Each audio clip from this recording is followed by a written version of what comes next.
Гужва и турканици на шалтерите во управата за јавни приходи. Граѓаните во пракса чекаат последна недела за поднесување на годишните даночни пријави.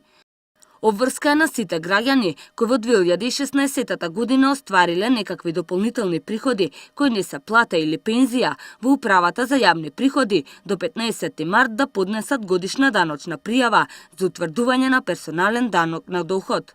Обврска да ја поднесат пријавата имаат пензионери, вработени и невработени кои оствариле дополнителни приходи во земјата или во странство.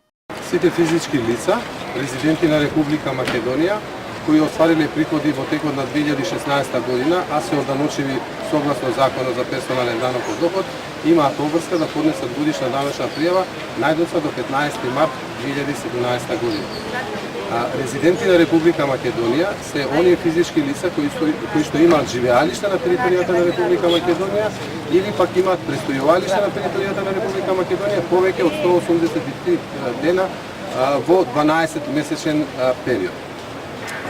Приходите кои што се оданочуваат со персонален данок од доход представуваат личните примања, како што се платата, пензијата, примањата што ги остваруваат суди, поротници, вешти лица, стечени управници кои што не се вработени во соодветна фирма. Потоа приходите што се остваруваат како издавање под закуп на движен или недвижен имот, приходи од авторски права и права од индустријска собственост, приходи од игри на среќа, односно приходи од општи игри на среќа, доколку поединечната добивка изнесува повеќе од 5000 денари, и други приходи што се остваруваат во текот на годината, односно во текот на 2016 година што се остварени и на кои е пресметан персонален данок од доход по одбивка или пак е остварен од физички лица. Збирните пресметки од работодавачот се неопходни за да можете точно и навремено да ги пријавите приходите на годишната даночна пријава, но каде и како да ја поднесете годишната даночна пријава? Годишната даночна пријава може да се поднесе на повеќе начини. Првиот начин може да се поднесе во сите канцеларии на управата за јавни приходи. Вториот начин може да се поднесе препорачано преку пошта и третиот начин е поднесување по електронски пат, односно преку е-даноци. Но за да се поднесат годишните даночни пријави преку е-даноци, физичките лица мора да поседуваат дигитален сертификат на токен. Исто така, управата за јавни приходи има мобилни даночни шалтери. Тоа се всушност комбиња опремени кои што можат да извршуваат работи како секоја друга канцеларија на управата за јавни приходи. Така да со овие мобилни даночни шалтери управата за јавни приходи е присутна и во населени места каде што немаме отворено канцеларија.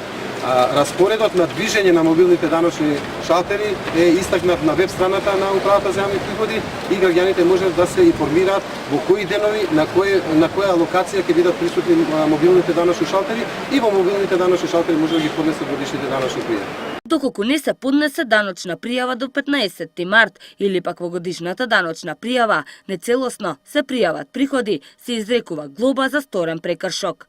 Законодавецот има предвидено казнени одредби за оние даночни обврзници кои што нема да поднесат воопшто годишна даночна пријава или нема да поднесат навремено годишна даночна пријава и за овие даночни обврзници, односно за овие прекршоци предвидена е глоба од 100 до 200 евра во денарска противвредност. Како тече поднесувањето на годишните даночни пријави? До денешен ден во управата за јавни приходи поднесени се некаде околу 220.000 годишни даночни пријави, но според нашите податоци ние очекуваме некаде околу 400, односно 420.000 годишни даночни пријави.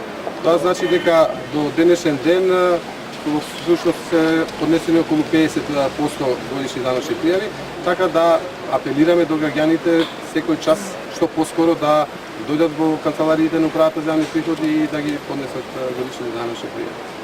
При пополнување на годишната даночна пријава, користете ги податоците од потврдите, пресметките и други документи кои исплатувачот на приходите има обврска да ви ги достави, а во кои се наведени износите на приходите и персоналниот данок кои ви биле платени во текот на 2016 година.